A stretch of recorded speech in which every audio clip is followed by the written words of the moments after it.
Smoking is injurious to health. Smoking causes cancer. धूम्रपान स्वास्थ्य के लिए हानिकारक है. धूम्रपान कर्क रोग का कारण है.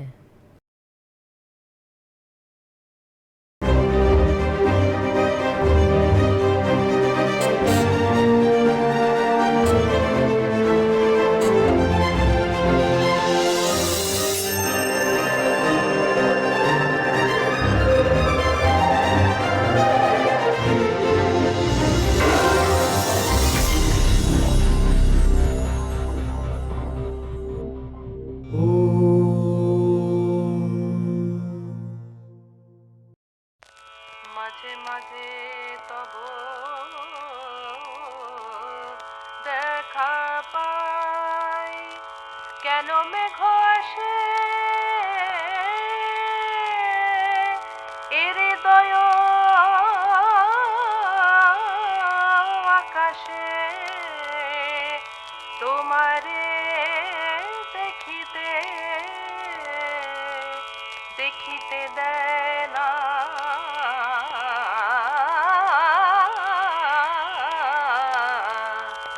মাঝে মাঝে তব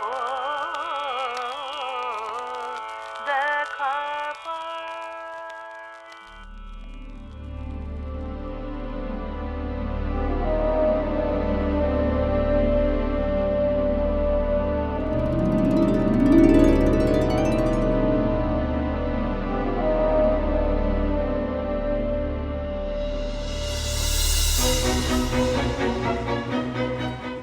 15 ஆகஸ்ட் 1947 நள்ளிரவில் இந்தியா தன் கொடியை உயர்த்தியது.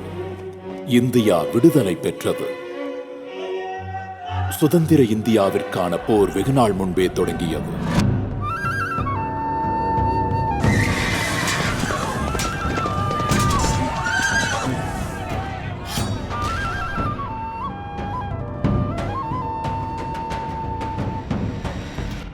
டோக்கியோ வானொலியில் ராஷ் பிஹாரி போஸ், இந்திய தேசிய படை, இந்திய விடுதலை கூட்டமைப்பு ஆகியவற்றை துவக்கியவர்களில் ஒருவர் அறிவித்தார்.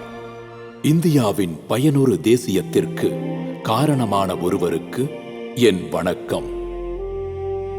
ஸ்ரீ அரவிந்தரே இந்திய தேசியத்தின் முன்னோடியான தீர்க்கதரிசியாவார்.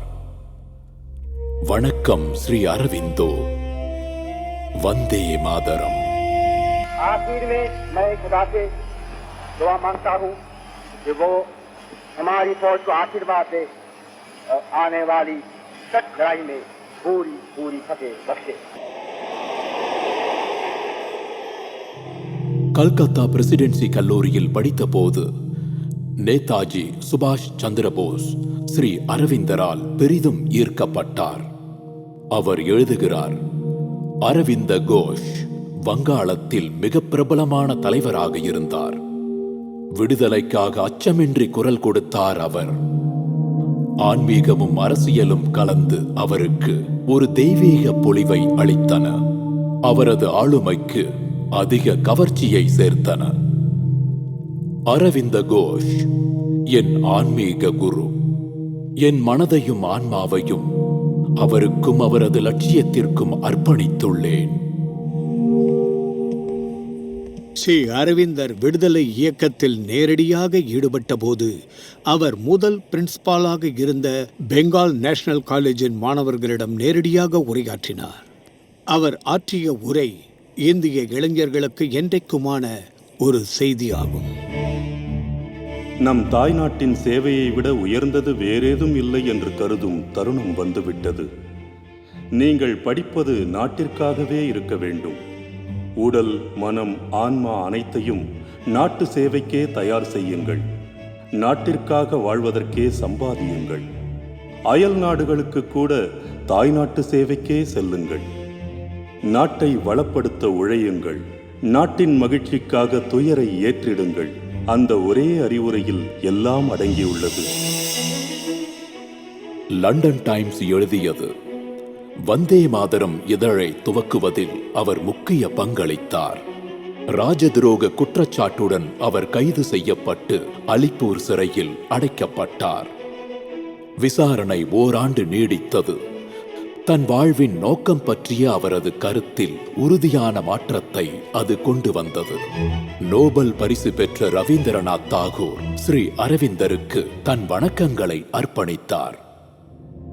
অরবিন্দ রবীন্দ্রের লহ নমস্কার। হে বন্ধু, হে দেশ বন্ধু, স্বদেশ আত্মার বাণী মূর্তি তুমি। তোমা লাগি নহে মান, নহে ধন, নহে সুখ, কোনো ক্ষুদ্র দান চাহ নাই, কোনো ক্ষুদ্র কৃপা। ভিক্ষা লাগি বাড়াওনি আতুর অঞ্জলি। আছো জাগি পরিপূর্ণতার তরে সর্ববাধাহীন। যার লাগি নরদেব চিররাত্রি দিন তপমগ্ন, যার লাগি কবি বজ্ররবে গেয়েছেন মহাগীত, মহাবীর সবে গিয়েছেন সংকট যাত্রায়, যার কাছে আরাম লজ্জিত শির নত করিয়াছে, মৃত্যু ভুলিয়াছে ভয়, সেই বিধাতার শ্রেষ্ঠ দান। আপনার পূর্ণ অধিকার চেয়েছ দেশের হয়ে অকুণ্ঠ আশায়, সত্যের গৌরবদৃপ্ত প্রদীপ্ত ভাষায়, অখণ্ড বিশ্বাসে। முசாஃபர்பூர் யூரோப்பியன் கிளப் இருந்த இடம். 30 ஏப்ரல் 1908 இரவு சுமார் 8:30 மணி இருக்கும். பெரும் வெடிச்சத்தம் கேட்டது. சரியான குறிவைத்து குண்டு எறிந்தவர்கள் தவறுதலாக தவறான இலக்கை தாக்கிவிட்டனர்.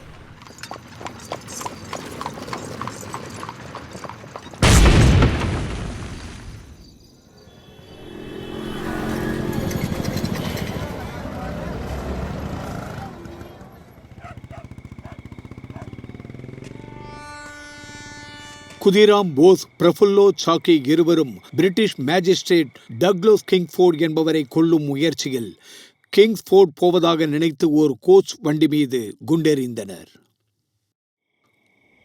புரட்சியாளர்களை சாட்டையால் அடிப்பது மற்றும் சித்திரவதைக்கு உள்ளாக்குவதில் கிங்ஸ்ஃபோர்டுக்கு அலாதி என்பம். அதனால் அவரது பெயர் பூச்சர் ஆஃப் லால் பசார். இப்போது குதிராம் போஸ் பூசா ரயில்வே ஸ்டேஷன் என்று அழைக்கப்படும் பெய்னி ரயில் நிலையத்திற்கு 25 மைல் நடந்தே சென்ற குதிராம் போஸ் கைது செய்யப்பட்டார். இதுதான் அந்த இடம். குதிராமுக்கு மரண தண்டனை விதிக்கப்பட்டது. தூக்கிலிடும் இடத்திற்கு உறுதியுடன் உற்சாகமாக அவன் நடந்து சென்றான். தலையை கருப்பு தொப்பியால் மூடும் வரை அவன் புன்சிரிப்புடன் இருந்தான். தூக்கிலிடும் பொழுது குதிராமின் வயது 18 வருடம் 8 மாதம் 11 நாட்களாகும்.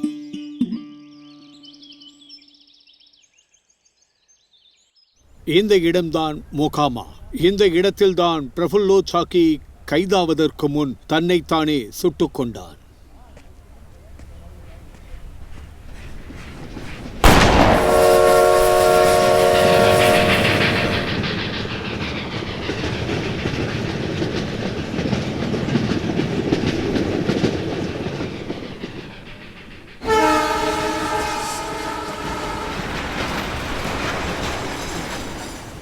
ஆனால் வெடிகுண்டு எங்கிருந்து வந்தது?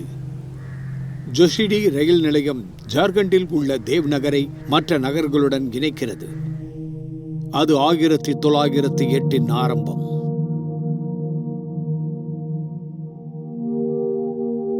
பரீந்திரகுமார் கோஷ் ஸ்ரீ அரவிந்தரின் தம்பி, உல்லாஸ்கர் தத்தோ, பிரஃபுல்லோ குமார் சக்கரவர்த்தி, விபூதி பூஷன் சர்க்கார் அண்ட் நோலினி கந்தகுப்தா ஆகிய புரட்சி வீரர்கள் ஒரு வெடிகுண்டை தயாரித்துக் கொண்டிருந்தார்கள். அதை சோதிப்பதற்காக ஒரு பிற்பகலில் தனிமையான இந்த திகிரியா குன்றிற்கு சென்றார்கள். குண்டு வெடித்தது. பிரஃபுல்லா சக்கரவர்த்தி மீது பட்டு அவன் அங்கேயே இறந்து விட்டான். பரீந்திரகுமார் கோஷ் என்பவர் இதற்கெல்லாம் நடுநாயகமாக இருந்தவர். நான் இன்று இந்த புனித இடத்தில் நிற்கின்றேன்.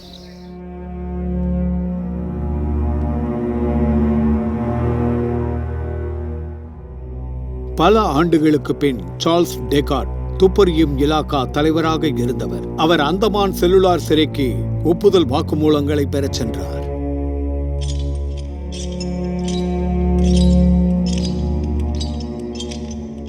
அவரது அறிக்கை புரட்சி இயக்கத்தின் மூளையாக செயல்பட்டதை உறுதி செய்தது. போரோகர்த்தா சீஃப் கமாண்டர். அதை உறுதி செய்தது என்னவென்றால் இந்த பரோகர்த்தா வேறு யாருமல்ல, பரிந்துரோவின் ஷேச்தா, அவரது அண்ணனான அரபிந்தோ கோஷ்.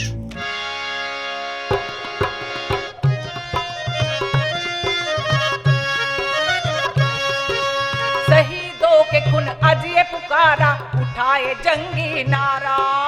शहीदों के खून आज ये पुकारा, उठाए जंगी नारा। डर के मारे चौक उठा ल अंग्रेजी सरकार, डर के मारे चौक उठा ल अंग्रेजी सरकार। तो 2 मई 1908 सन सुबह 5:30 पुलिस सुपरडिंटेंडेंट साहब मोरलो छप्पाऊ के घर लेकर हाथ में सरज वारंट ढूंढलो घर दफ्तार, लेकर हाथ में सरज वारंट ढूंढलो घर दफ्तार। सरज के नाम पे देखो बबुआ का हो खेला, ई का हो खेला। जैसन कमल बान में बौरा हाथी मचैला अपना खेला, जैसन कमल बान में बौरा हाथी मचैले अपना खेला, ई का हो खेला, ई का हो खेला।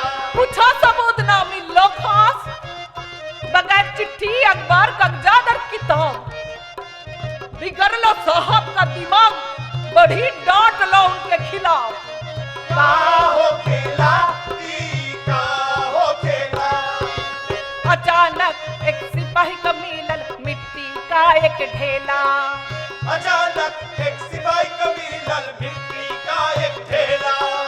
साहब सोच लो ई जरूर भइले बम का मसाला, साहब सोच लो ई जरूर भइले बम का मसाला। ओ साहब डर गइले, पुलिस डर गइले बा सरकार। आजादी के जंग के आगे डर गइले सरकार, हमर के आजादी के जंग के आगे डर गइले सरकार। पर वो तो था दक्षिणेश्वर धाम का पवित्र मिट्टी जो लाए थे पूजन के लिए, वही मिट्टी से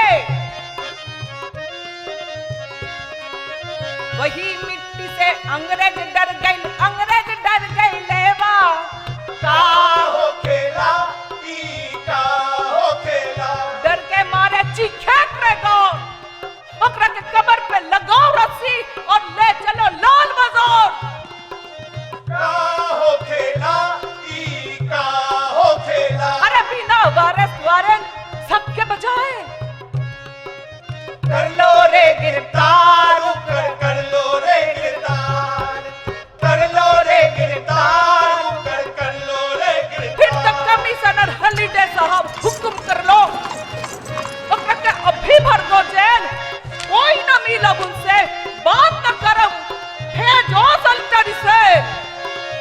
अंग्रेजी कानून वही करल, ओकर भेजल जेल।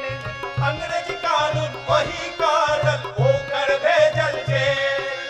आलीपुर के सल्टरी सेल भैया सालीटारी सेल, आलीपुर के सलिटरी सेल भैया सालीटारी सेल, आलीपुर के सलिटरी सेल भैया सालीटारी सेल। அரவிந்த் கோஷ் அலிப்பூர் சிறையில் இருக்கும் இந்த தனிமை செல்லில்தான் மே 5, 1908 அன்று அடைக்கப்பட்டார். கைதிகளின் மன வலிமையை சிதைப்பதற்காகவே இப்படிப்பட்ட செல்கள் அமைக்கப்பட்டன. இந்த சுவர்கள் பேச முடிந்தால் நாம் அவர் குரலை கேட்கலாம். என் தனிமை செல் 9 அடி நீளம், 5 அடி அகலம் கொண்டது. ஜன்னல்கள் கிடையாது. முன்புறம் கனமான இரும்பு கம்பி கேட். இந்த கூண்டுதான் என் வசிப்பிடம். ஒரு தட்டும் ஒரு கிண்ணமும் முற்றத்தை அழகு செய்தன. அந்த தட்டை விரல்கள் சற்றே அழுத்தி பிடித்தாலும் அரேபிய ஆட்டக்காரர்களைப் போல அது தட்டாமாலை சுற்றும். அப்படி சுற்றிக்கொண்டே சிறை அதிகாரிகள் கொடுத்த ஒப்பற்ற களியை எடுத்துக்கொண்டு போய்விடும். ஆனால் தட்டை விட அதிக உபயோகமாக இருந்தது பல நோக்கங்களை நிறைவேற்றிய என் அருமை கிண்ணம்தான். காலை கடன் கழிக்க அது உதவியது. சிறிது நேரம் கழித்து பிறகு அதை கொண்டே கொப்பளிப்பேன். குளிப்பேன். அதிலேயே காய்கறி கூட்டு பரிமாறுவார்கள். தண்ணீர் குடிக்கவும் வாய் அலம்பவும் அதையே உபயோகிப்பேன். இப்படி எல்லா தேவைகளையும் பூர்த்தி செய்யும் விலைமதிப்பற்ற பொருள் பிரிட்டிஷ் சிறையில்தான் கிடைக்கும். இடி மழையின் போது பலமான காற்றின் கோரமான தாண்டவ ஆட்டத்திற்கு பிறகு என் சிறு அறையில் ஒரு சிறு வெள்ளம் தேங்கிவிடும். ஈரமான கம்பளியை எடுத்துக்கொண்டு அறையின் மூலைக்கு போவதைத் தவிர வேறு வழி இல்லை. காலை கடனுக்காக கூடை வைத்திருக்கும் மூலைதான் ஈரமில்லாத இடம். அங்கே கம்பளியை வைக்க தோன்றாது. இதுதான் அந்த அறை. அருவருப்பை கட்டுப்படுத்துவதற்கான பாடம் நான் கேட்காமலே எனக்கு கிடைத்தது. காலை கடன் கழிப்பதற்கான ஏற்பாடு சுய கட்டுப்பாட்டை கற்றுத்தரவே அமைத்தது போல் இருந்தது. அந்த அறைக்குள்ளேயே தார்பூசிய 2 கூடைகள் வைக்கப்பட்டன. காலையிலும் மாலையிலும் அதை சுத்தம் செய்வார்கள். ஆனால் 2 வேளையில் அதை பயன்படுத்தினால் அந்த துர்நாற்றத்தை அவர்கள் ஒரு தவம் போல தாங்கிக் கொண்டிருக்க வேண்டும்.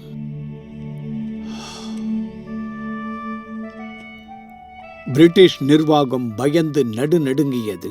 வங்காளத்தின் லெப்டினன்ட் கவர்னர் ஸ்ரீ ஆண்ட்ரூ ஃப்ரோசர் அரவிந்தரை பற்றி இந்தியாவின் கவர்னர் ஜெனரல் லார்ட் மின்டோவிற்கு கடிதம் எழுதினார். அவருக்கு சாமர்த்தியம் போதாது, அவர்தான் தலைவர், அவரை எல்லோரும் போற்றி பேசுகிறார்கள், ஆனால் அவர் எதிரியின் கண்ணில் படாமல் தன்னை பார்த்து கொள்ளும் ஓர் தளபதியாகவே இருக்கிறார்.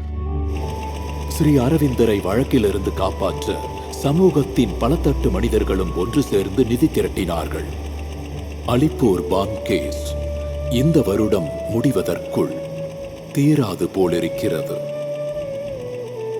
ப்ராசிக்யூஷன் வக்கீல் நார்டனுக்கு குஷிதான். ஒரு நாளுக்கு 1000 ரூபாய் அல்லவா சம்பாதிக்கிறார். 18 ஜூலை 1908 பசுமதி இதழில் வெளியான அறிவிப்பு. வங்காளிகளே, உங்களுக்கு இதயம் இருக்குமானால் அரவிந்தருக்கு உதவி செய்ய முன்வாருங்கள். திருமதி ஸ்வர்ணகுமாரி தேவி 100 ரூபாய் கொடுத்திருக்கிறார். பார்வையற்ற ஒரு பிச்சைக்காரனும் ஒரு ஏழை மாணவனும் கூட பணம் கொடுத்திருக்கிறார்கள். அந்த மாணவன் தினம் பகல் உணவிற்காக செலவு செய்யும் 2 தம்படியை மிச்சம் பிடித்து பட்டினியாகவே அரவிந்தரை காப்பாற்றும் நிதிக்கு கொடுக்கிறான். செஷன்ஸ் கோர்ட் விசாரணை 1908 அக்டோபர் 20 தொடங்கியது. சிறைச்சாலையின் தனிமையின் மோனத்தில் இருந்து வெளி உலக இரைச்சலுக்கு அவர் இழுத்து வரப்பட்டதால் அவரது மனம் முதலில் சஞ்சலம் அடைந்தது. அவர் எழுதினார்: துப்பாக்கி ஏந்திய ஐரோப்பிய சார்ஜென்ட்டுகளை கொண்ட ஒரு சிறு படை உடன் வந்தது. வண்டியில் நாங்கள் ஏறும்போது துப்பாக்கி ஏந்திய ஒரு காவலர் படை காவல் நிற்கும். வண்டிக்கு பின்னால் அணிவகுத்து நடப்பார்கள். வண்டியிலிருந்து நாங்கள் இறங்கும் போதும் இந்த சம்பிரதாயம் நடந்தது. பீச்கிராஃப்ட் வருகிறார். All rise. Vande Mataram! Vande Mataram! Vande Mataram! Vande Mataram! Vande Mataram! Silence! Silence, please!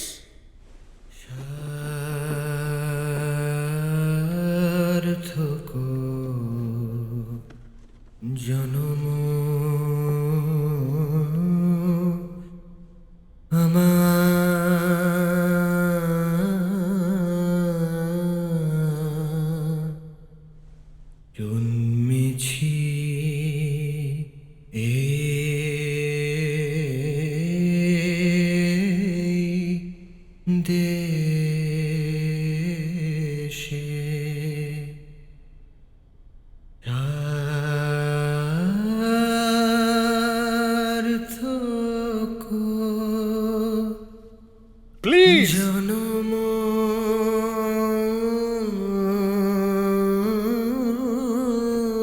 Please! Please! Thank you. அரசுக்கும் அரவிந்த கோஷ் மற்றும் அவருடைய கூட்டாளிகளுக்கும் இடையிலான வழக்கில் The Counsel for the Prosecution, Mr. Yardley Norton, இப்போது தன் வாதங்களை தொடங்கலாம். யுவரான, வழக்கு கிறிஸ்டல் போல் தெளிவாக இருக்கிறது. தங்கள் கவனத்திற்கு எக்ஸிபிட் நம்பர் 295 இன்னொரு பெயராலும் அறியப்பட்ட ஸ்வீட்ஸ் லெட்டர். இந்த லெட்டரில் பேரின் கோஷ் இந்த முழு சம்பவத்திற்கும் முக்கிய சதிகாரரான மிஸ்டர் அரவிந்த கோஷுக்கு இவ்வாறு எழுதுகிறார்: டியர் பிரதர், இதுதான் சரியான தருணம். நாம் அனைவரும் சந்திக்க ஏற்பாடு செய்யுங்கள். அப்போதுதான் நம் கருத்துக்களை நாம் பரிமாறிக்கொள்ள முடியும். We must have sweets. அதுவும் அவசர தேவைக்காக. உங்கள் பதிலுக்காக நான் இங்கே காத்திருப்பேன். Sweets, your honour. அவர்கள் குறிப்பிடுவது எதுவென்றால் பாம்ஸ். குற்றம் சாட்டப்பட்ட மற்றொரு முக்கிய நபர் ஹேம்சந்திரா. அவர்தான் இந்த சங்கேத வார்த்தைகளை உருவாக்கி கொடுத்தவர். இந்த பாம்ஸ்களை தயாரிக்க இவர்தான் கற்றிருக்கிறார். பேரின் கோஷ் அறிவுரைகளை கேட்பது யாரிடம் என்றால் அரவிந்த கோஷிடம். இதிலிருந்து நமக்கு என்ன தெரிகிறது என்றால் மிஸ்டர் அரவிந்த கோஷ் தான் இதற்கு முக்கியமான கன்ஸ்பிரேட்டர். இந்த சதிகள் அனைத்திற்கும் அவரேதான் காரணம். சதிகளுக்கு பலியானது மிஸ்டர் கிங்ஸ்ஃபோர்ட். இவரான தீவிரவாதிகள் உற்சாகத்தில் இருந்ததால் என்ன சொல்வதென்றே அவர்களுக்கு தெரியவில்லை. ஆனால் அதற்கு முன்பாக நான் சமர்ப்பிக்க விரும்புவது என்னவென்றால் எக்ஸிபிட் நம்பர் 239. இதில் பின்வரும் தலைப்பில் மேரேஜ் எக்ஸ்பெண்டிச்சர் என்ற குறிப்பில் RIV $52. It's a code name, your honour. அது ரிவால்வர். இன்னொரு குறிப்பும் இருக்கிறது. அதே செக்ஷனில் குறிப்பிடப்பட்டிருக்கிறது. அந்த குறிப்பு பிரைட் க்ரூம். அது என்னவென்றால் யுவர் ஆனர், அது உண்மையில் குறிப்பது மிஸ்டர் கிங்ஸ்ஃபோர்ட். உங்களுக்கு நினைவுபடுத்துகிறேன் யுவர் ஆனர், இந்த தீவிரவாதிகள் உற்சாகத்தில் மிதக்கிறார்கள். இதை அவர்கள் மிகப்பெரிய வெற்றியாக கொண்டாடுகிறார்கள். இது நாடு முழுவதும் நடத்தப்பட வேண்டும் என்று அவர்கள் விரும்புகிறார்கள். அவர்களுக்கு இந்த உற்சாகத்தை நாம் கொடுக்கக்கூடாது. இது போன்ற செயல்களை நாம் எவ்வாறு அனுமதிப்பது?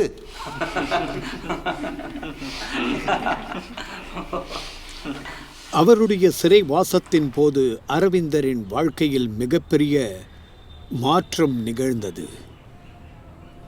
அவர் கூறுகிறார்: ஒரு வருட சிறைவாசத்தின் போது மானிட தொடர்புகள் அற்றுப்போய்விட்டன. கூண்டில் அடைப்பட்ட மிருகம் போல் வாழ வேண்டியிருந்தது. ஆனால் இந்த ஓராண்டும் வனத்திலோ ஆசிரமத்திலோ பர்ணசாலையிலோ கழித்ததாக சொன்னால் மிக பொருத்தமாக இருக்கும். பிரிட்டிஷ் அரசாங்க சிறைதான் அந்த ஆசிரமம். பிரிட்டிஷ் அரசாங்கத்தின் பகைமையை சம்பாதித்துக் கொண்டதன் ஒரே விளைவு நான் கடவுளை கண்டதுதான். முதல் முறையாக திருடர்கள், கொள்ளைக்காரர்கள், கொலைகாரர்கள் இவர்களிடத்திலும் அவர்களுடைய மானிட உடல்களில் இறைவனின் சாநித்தியத்தை கண்டேன். நான் மீண்டும் செயல்பாடுகள் மிக்க உலகத்திற்கு திரும்பும் போது பழைய அரவிந்த கோஷாக இருக்க மாட்டேன். ஒரு புதிய ஜீவனாக, புதிய ஆளுமை, புதிய அறிவாற்றல், புதிய பிராணன், மனம் இவற்றுடன் ஒரு புதிய செயல்முறையை தொடங்குபவனாக அலிப்பூர் ஆசிரமத்திலிருந்து வெளிவருவேன்.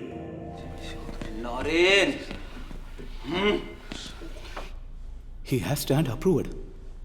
நம்பிக்கை துரோகி. நாம் இப்போது வழக்கு விசாரணையை தொடரலாம். The Emperor versus Aurobindo Ghosh and Associates. Mister Norton, prosecution தரப்பு சாட்சியை நீங்கள் விசாரிக்க தொடங்கலாம். உனது பதிலை ஒரு வார்த்தையில் தான் நீ சொல்ல வேண்டும். அதாவது ஹா ஆர் நா. To you understand? சட்டத்திற்கு புறம்பான செயல்பாடுகளில் அரவிந்த கோஷ் ஈடுபட்டதற்கான தகவல் கோர்ட்டில் தெரிவிப்பதற்கு உன்னிடம் ஏதாவது உள்ளதா?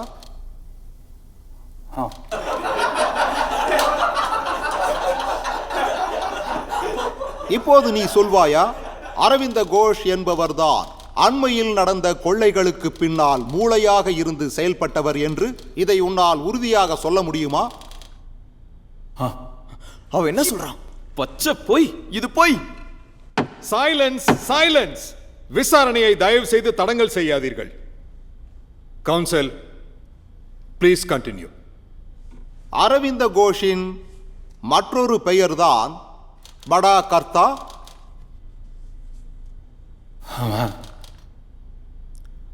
அப்ப இந்த அரவிந்த கோஷ் அவர்தானா நாடு முழுவதும் உள்ள புரட்சியாளர்களால் இந்த பெயரில் அழைக்கப்பட்டாரா? படா கர்த்தா. அவன் என்ன சொல்கிறான்? பொய். இது பொய்யதான். துரோகி. அவன் பொய் சொல்றான். ப்ளீஸ். அப்படி என்றால் அவருடைய சகோதரர் பேரின் கோஷ், அப்போ அவர்தானா சோட்டா கர்த்தா?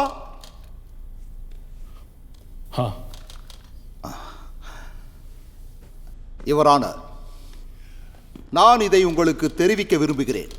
இந்த அரவிந்த கோஷ் அவர் எங்கு போனாலும் ஒரு அரசரை போல் மதிக்கப்பட்டார்.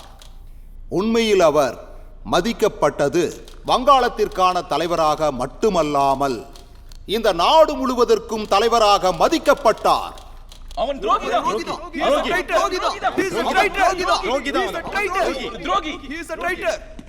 நரேந்திர கோஷின் பாதுகாப்பிற்காக சிறை அதிகாரிகள் ஜெயில் ஆஸ்பத்திரியில் அவனை சேர்த்து விட்டார்கள்.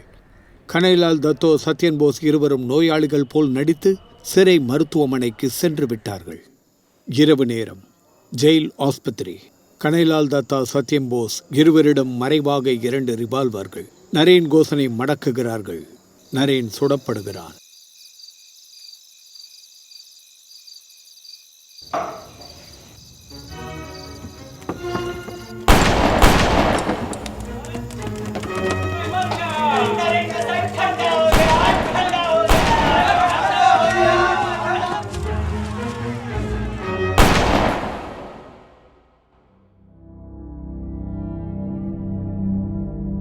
கனாய், சத்யேன் இருவருக்கும் மரண தண்டனை விதிக்கப்பட்டது.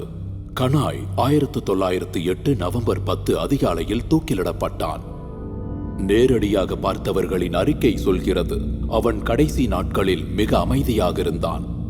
அவன் தூக்கிலிடப்படுவதற்கு முந்தைய இரவில் ஆழ்ந்து தூங்கினான். காலை 4 மணிக்கு எழுந்து குளித்தான், பிரார்த்தனைகள் செய்தான். பிறகு கீதை, பாகவதம் இரண்டிலிருந்தும் படித்தான். காலை 6 மணிக்கு தூக்கிலிடும் இடத்திற்கு சுறுசுறுப்பாக நடந்து சென்றான். கழுத்தில் தூக்கு கயிறு மாட்டப்பட்ட போது உறுதியாக, நேராக, அச்சமின்றி நின்றான். ஒரு சலனமற்ற புன்னகை அவன் உதடுகளில் தவழ்ந்தது. தாய் நாட்டுக்கு அவன் தன் உயிரை கொடுத்து விட்டான். அவனுக்கு 20 வயதே ஆகியிருந்தது.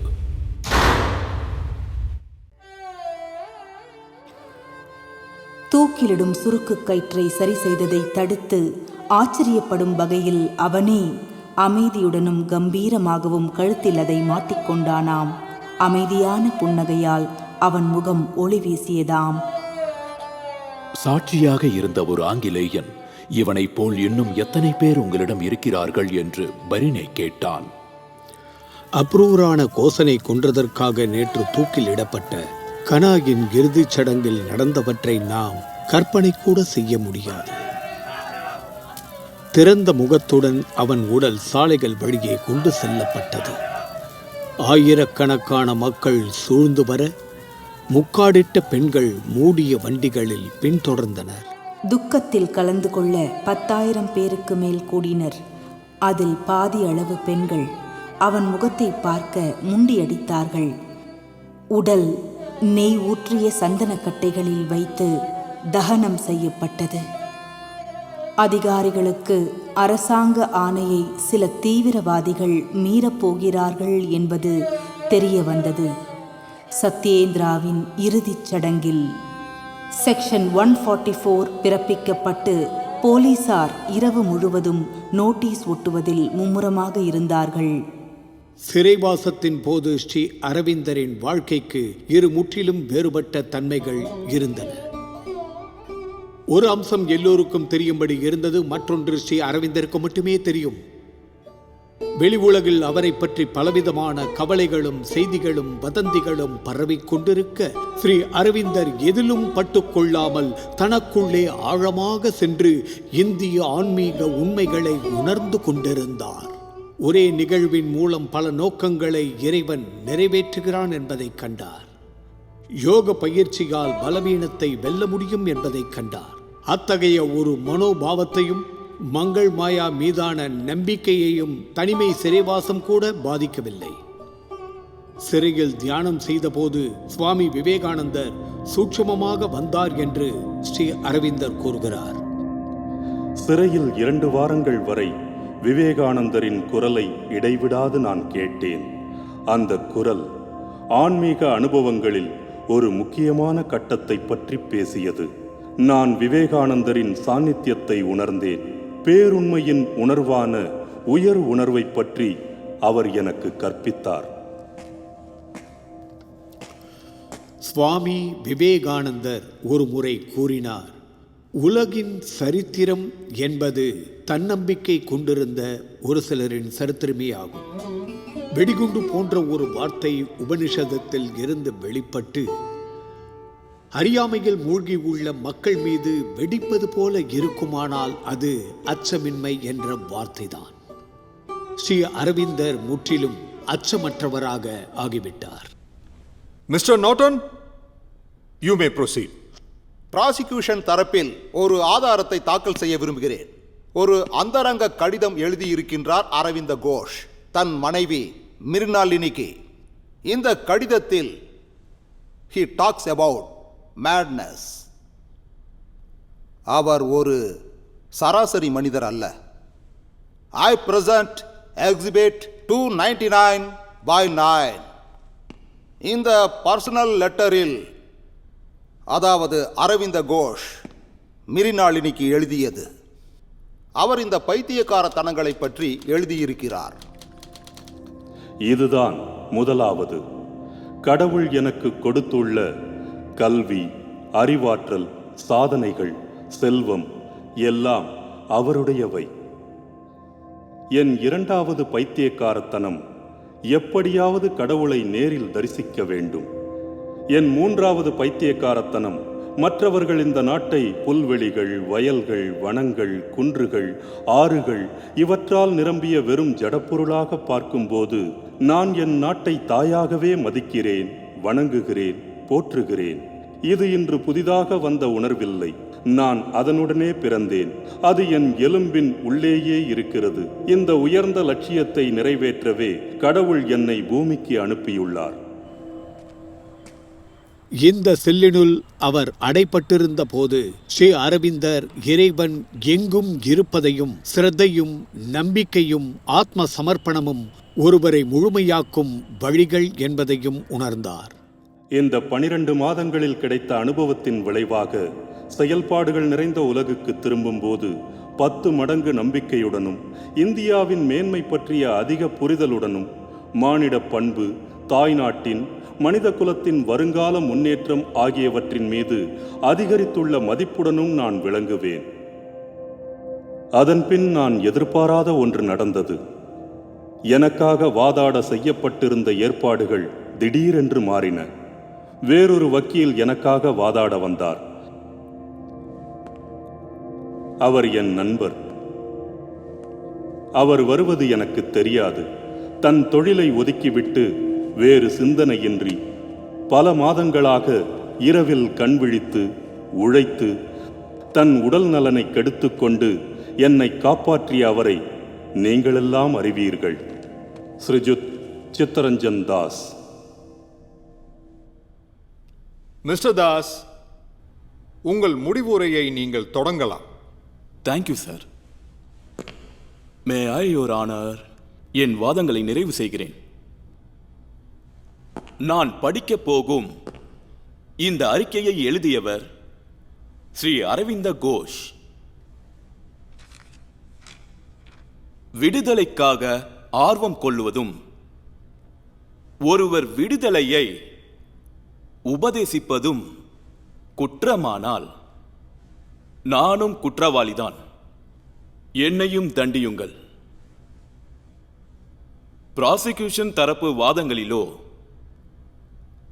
எந்த சாட்சியத்திலோ நிரூபணமாகாதது என் மதிப்பிற்குரிய கட்சிக்காரர் ஸ்ரீ அரவிந்த கோஷ் அவர்களுக்கு எவ்வித தொடர்பும் முசாஃபர்பூர் பாம்பிங் நிகழ்வில் இருப்பதாக தெரியவில்லை. அல்லது அவரை முக்கிய சதிகாரராகவோ புரட்சிக்காரர்கள் என்று முத்திரை குத்தப்பட்டவர்களை வழிநடத்தியவர் என்றோ சுட்டிக்காட்ட சாட்சியம் எதுவும் இல்லை என்று கருதுகிறேன். அவர் மீது பழி சுமத்துவது போல் தாக்கல் செய்யப்பட்ட கடிதம் போலியானது. சாட்சிகள் எல்லாம் உருவாக்கியது ப்ராசிக்யூஷனும் போலீஸும் தான். எனது வேண்டுகோள் தங்களுக்கு யோர் ஆனர், இவர் போன்ற ஒரு மனிதர், தனக்கு தொடர்பில்லாத குற்றம் சுமத்தப்பட்டுள்ள இந்த மனிதர், அவர் இந்த கோர்ட்டின் முன் மட்டும் நிற்கவில்லை என்பேன்.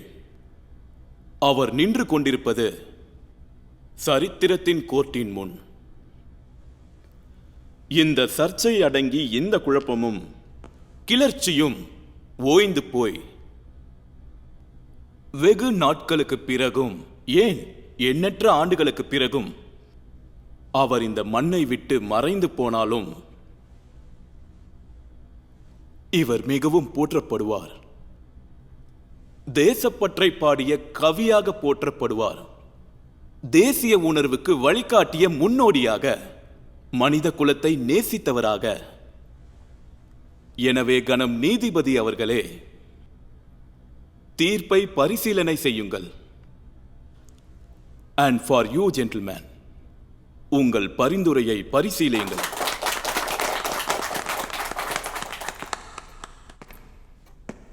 இதுதான் அந்த நீதிமன்றம்.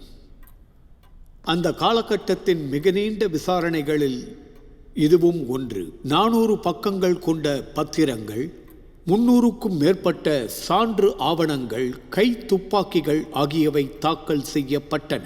200 சாட்சிகள் விசாரிக்கப்பட்டார். எனக்கு என்னமோ பீச்கிராஃப்ட் என்று தீர்ப்பு வழங்குவார் என்று நினைக்கிறேன். ஆமாம், பார்ப்போம்.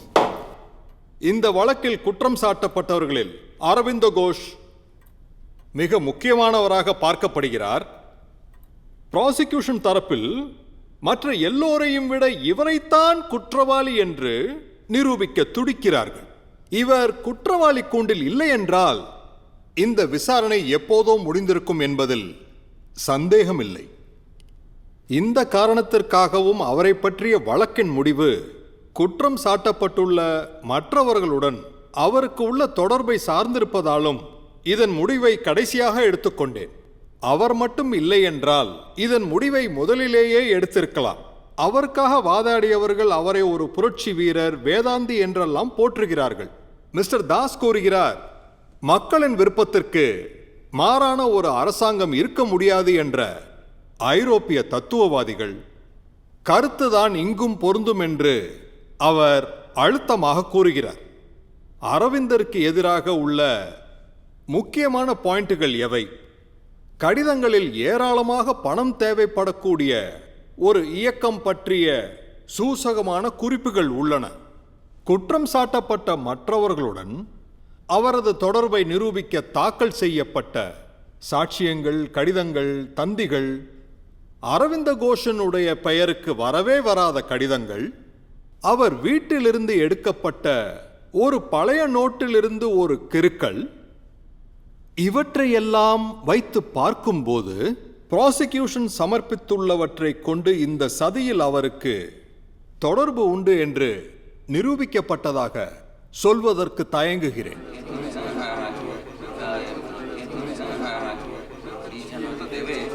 வன்முறையை கண்டித்து வந்தே மாதரம் இதழில் அதற்கு எதிராக அவர் எழுதியுள்ளது அவருக்கு சாதகமாக உள்ளது.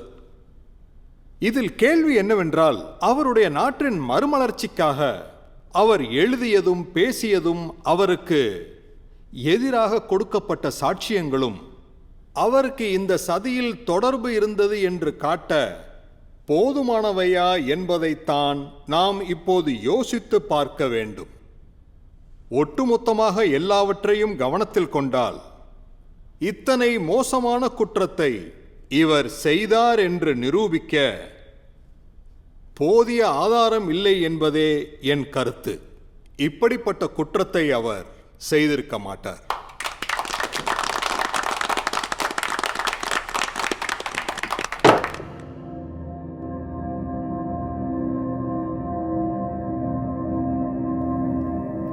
பத்து மணி அளவில் ஆயுதம் தாங்கிய 500 மிலிட்டரி போலீஸ்காரர்கள் சிறையிலிருந்து கோர்ட் செல்லும் வழியில் இருந்த பல தெருக்களிலும் சந்துகளிலும் ரோந்து சென்றார்கள். கோர்ட்டின் அரை மைல் விட்டத்திற்குள் இருந்த தெருக்களில் நடமாடவே முடியவில்லை. ஸ்ரீ அரவிந்தர் தன்னை ஆதரித்த, தன் விடுதலைக்கு உழைத்த அனைவருக்கும் நன்றி தெரிவித்த கடிதம் வெளியானது அமிர்தபசார் பத்திரிகாவில். என்னை விட்டு ஒருபோதும் பிரியாமல் தன் கைகளில் என்னை ஏந்தி வருத்தத்திலிருந்தும் ஆபத்திலிருந்தும் பாதுகாத்து வந்துள்ள நம் அனைவரின் அன்னையே நான் இதிலிருந்து தப்பிக்க காரணம். என் தேசத்தின் மீதுள்ள அன்பு என்னை ஆபத்தில் கொண்டு விட்டது. என் நாட்டவர் என் மீது கொண்ட அன்பு அந்த ஆபத்தை நான் கடந்து வர உதவியது. தி மாடர்ன் ரிவ்யூ எழுதியது. சுழல் காற்றில் பயணித்து புயலையே திசை திருப்பிவிட்ட ஒருவர் அரவிந்தர்.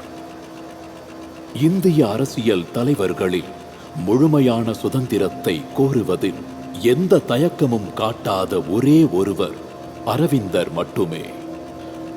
அவரது ஓராண்டு சிறைவாசம் அவரது நம்பிக்கையின் பலத்தை ஆழப்படுத்தியுள்ளது. அவரது ஆர்வத்தீயை அதிகரித்துள்ளது, அணைக்கவில்லை. நெருப்பில் மும்முறை புடம் போட்ட தங்கம் போன்றவர் அவர். ஸ்ரீ அரவிந்தர் மே மாதம் 6ஆம் தேதி 1909 சிறையிலிருந்து விடுதலை ஆனார். ஓராண்டு அவர் சிறையில் இருந்தார். அவர் விடுதலையாகி 24 நாட்களுக்கு பின் உத்தர்பாராவிற்கு சென்றார்.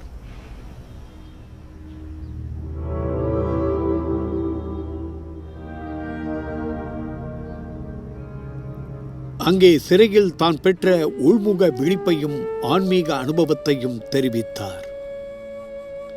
உங்களிடம் சிலவற்றை பேச நினைத்திருந்தேன்.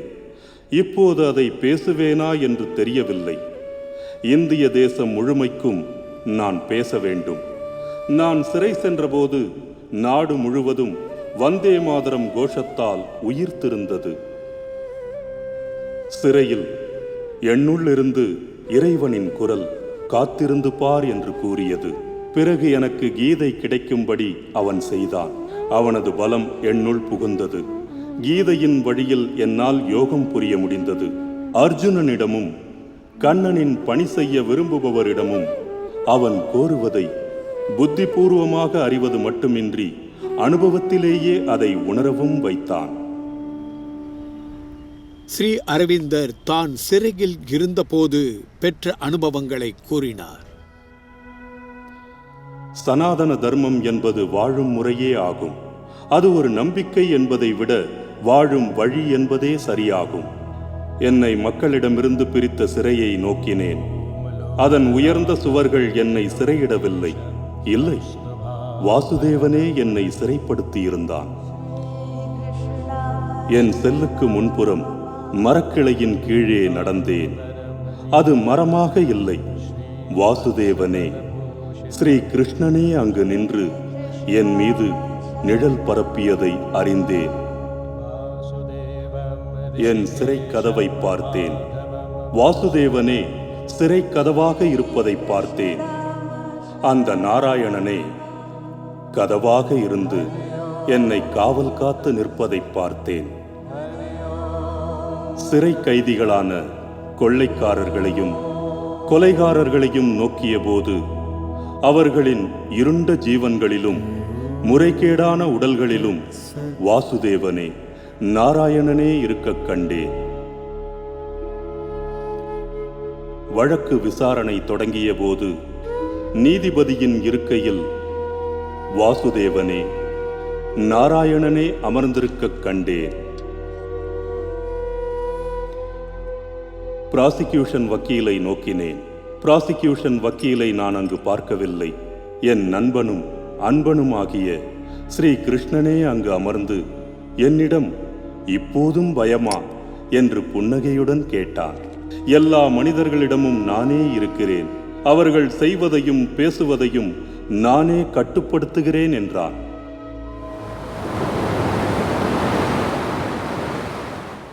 கிருஷ்ணனின் அருகாமையில் எவ்வித பயத்திற்கும் இடமே இல்லை.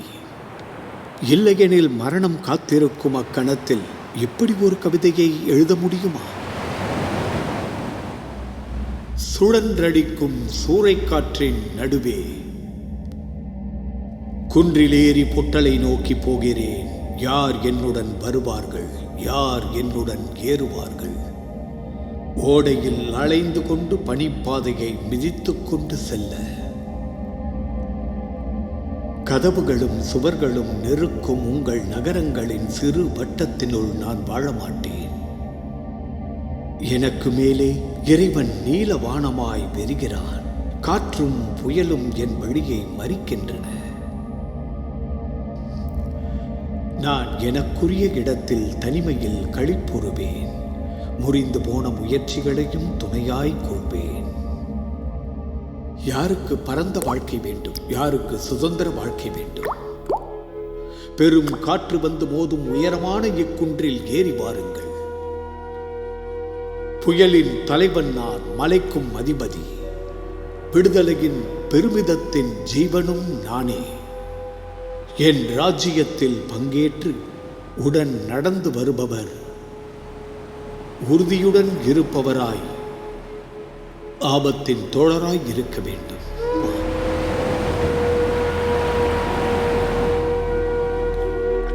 பிரிட்டிஷ் அரசு தர்ம சங்கடத்தில் மாட்டிக்கொண்டது. பிரிட்டிஷ் பாராளுமன்றத்தில் ஸ்ரீ அரவிந்தரை பற்றி விவாதம் நடந்தது. கியர் ஹார்டி லேபர் கட்சியின் ஸ்தாபகர்.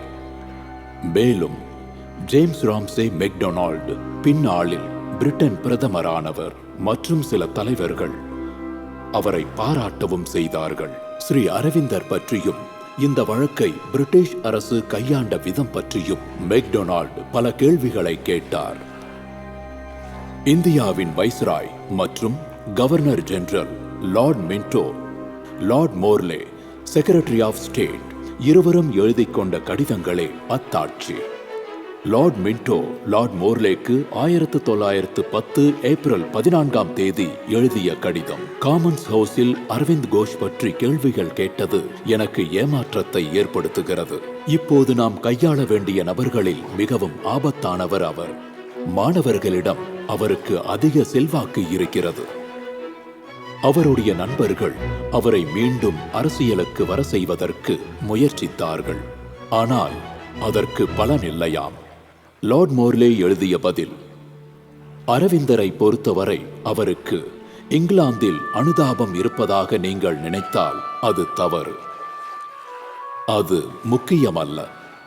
அவருக்கு எதிராக வழக்கு தொடுத்தது கொள்கை ரீதியாக அபத்தமான செயல் என்று எனக்கு தோன்றுகிறது.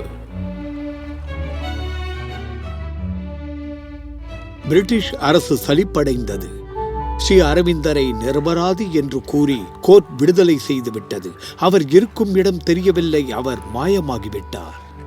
லார்ட் மின்டோ லார்ட் மார்லிக்கு எழுதினார். இப்போது அரவிந்தர் பாண்டிச்சேரியில் இருக்கிறார். அங்கு பிரெஞ்சுக்காரர்களுடன் அவர் தொடர்பு ஏற்படுத்திக் கொண்டிருப்பதாக தெரிகிறது. ஒருவேளை அவர் பிரான்சுக்கு போகலாம். புது பிறவி எடுத்த ஸ்ரீ அரவிந்தர் பாண்டிச்சேரியில் தான் இருந்தார்.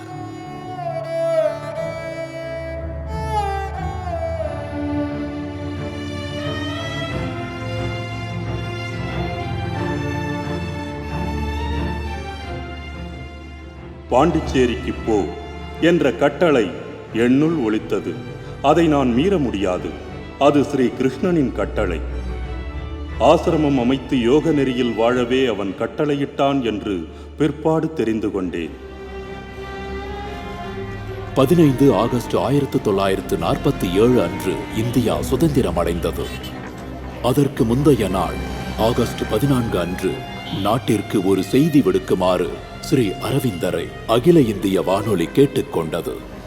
ஆகஸ்ட் 15 தன் பிறந்த நாள் என்றும் இதை தற்செயலான நிகழ்வாக அவர் கருதவில்லை என்றும் அவர் ஆற்றிய பணிக்கு தெய்வ சக்தி கொடுத்த அங்கீகார முத்திரை அது என்றும் தான் கருதுவதாக அவர் கூறினார். அவர் தனது 5 கனவுகள் பற்றி கூறினார். பிரிவினையற்ற, பிளவுபடாத, ஒன்றுபட்ட சுதந்திர இந்தியா, ஆசிய மக்களின் எழுச்சியும் விடுதலையும், மனித குலம் முழுமைக்கும் நியாயமான, பிரகாசமான, மேன்மையான வாழ்வை அளிக்கும் உலக ஒற்றுமை, உலகிற்கு இந்தியாவின் ஆன்மீக கொடை, இறுதியாக மனிதனை உயர்ந்த, விரிவானதோர் உணர்விற்கு உயர்த்தும் அடுத்த பரிணாமப்படி. ஸ்ரீ அரவிந்தர் புதிய இந்தியா பற்றியும் வருங்காலத்தில் அதன் பங்கு பற்றியும் தன் லட்சியத்தை தெரிவித்தார். அவர் சொன்னது இதுதான். ஆகஸ்ட் 15, 1947 சுதந்திர இந்தியா பிறந்தது. நாட்டிற்கு ஒரு பழைய யுகம் முடிந்து புதிய யுகம் தொடங்குவதை அது குறிக்கிறது. சுதந்திர நாட்டினராக நாம் வாழும் முறையாலும் நம் செயல்களாலும் உலகம் முழுமைக்கும், மனித குலத்திற்கும் அரசியல், சமுதாயம், பண்பாடு, ஆன்மீகம் அனைத்திலும் ஒரு புது யுகம் வருங்காலத்தில் அமைய இருப்பதை குறிக்கும்